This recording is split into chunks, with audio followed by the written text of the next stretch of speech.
വളരെ കാലം മുമ്പ് ഒരു കാട്ടിൽ 3 സുഹൃത്തുക്കൾ താമസിച്ചിരുന്നു.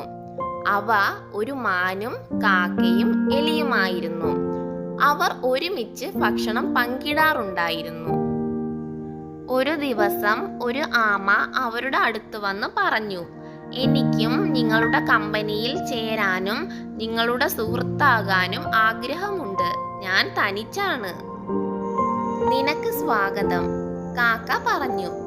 പക്ഷേ നിങ്ങളുടെ സ്വന്തം സുരക്ഷയുടെ കാര്യമോ? ചുറ്റും ധാരാളം വേട്ടക്കാരുണ്ട്. അവർ പതിവായി ഈ കാട് സന്ദർശിക്കുന്നു. ഒരു വേട്ടക്കാരൻ വന്നാൽ നീ എങ്ങനെ രക്ഷപ്പെടും? അതുകൊണ്ടാണ് ഞാൻ നിങ്ങളുടെ സംഘത്തിൽ ചേരാൻ ആഗ്രഹിക്കുന്നത്, ആമ പറഞ്ഞു. അവർ അതിനെക്കുറിച്ച് സംസാരിച്ചയുടനെ ഒരു വേട്ടക്കാരൻ സംഭവ സ്ഥലത്ത് പ്രത്യക്ഷപ്പെട്ടു. വേട്ടക്കാരനെ കണ്ട മാൻ ഓടിപ്പോയി. കാക്ക ആകാശത്തേക്ക് പറന്നു. എലി ഒരു ദ്വാരത്തിലേക്ക് ഓടി. ആമ വേഗത്തിൽ ഇഴയാൻ ശ്രമിച്ചു. പക്ഷേ വേട്ടക്കാരൻ അവനെ പിടികൂടി.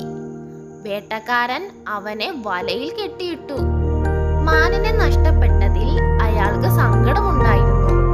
പക്ഷേ വിശന്നു പോകുന്നതിനേക്കാൾ ആമയെ ഭക്ഷിക്കുന്നതാണ് നല്ലതെന്ന് അദ്ദേഹം കരുതി. വേട്ടക്കാരന്റെ കെണിയിൽ തന്റെ സുഹൃത്ത് കുടുങ്ങുന്നത് കണ്ട് ആമയുടെ 3 സുഹൃത്തുക്കൾ വളരെയധികം ആശങ്കാകുലരായി. വേട്ടക്കാരന്റെ കെണിയിൽ നിന്ന് തന്റെ സുഹൃത്തിനെ മോചിപ്പിക്കാനുള്ള എന്തെങ്കിലും പദ്ധതിയെക്കുറിച്ച് ചിന്തിക്കാൻ അവർ ഒരുമിച്ചിരുന്നു. തുടർന്ന് കാക്ക ആകാശത്തേക്ക് പറന്നു.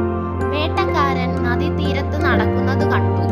പദ്ധതി അനുസരിച്ച് മാനുകൾ ആരുടെയും ശ്രദ്ധയിൽപ്പെടാതെ വേട്ടക്കാരന്റെ മുന്നിൽ ഓടുകയും ചത്തതുപോലെ വേട്ടക്കാരന്റെ പാതയിൽ കിടക്കുകയും ചെയ്തു.